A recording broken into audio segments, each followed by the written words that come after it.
नमस्कार, आवाज दूधगंगा न्यूजमध्ये आपले स्वागत आहे। निप्पाणी येथील 14 ते 15 वर्गमित्र राधानगरी तालुक्यातील काळमड येथे वर्षा पर्यटनासाठी आले होते।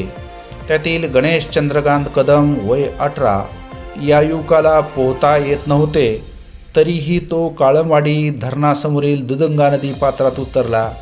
त्याला पाण्याचा अंदाज न आल्यामुळे तो डोहात बुडू लागला।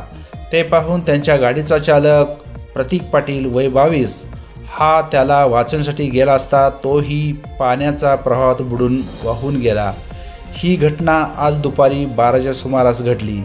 घटनास्थळी पोलीस निरीक्षक खंडू गायकवाड, पोलीस भैरनाथ पाटील, रघुनाथ पवार व बचाव कार्यासाठी जयसिंग किरुळकर, धुंडराम राणे हे घटनास्थळी दाखल होत शोध मोहीम राबवली, पण अद्याप दोघांचे मृतदेह सापडले नसून शोध कार्य चालू आहे, असे राधानगरी पोलिसांनी सांगितले।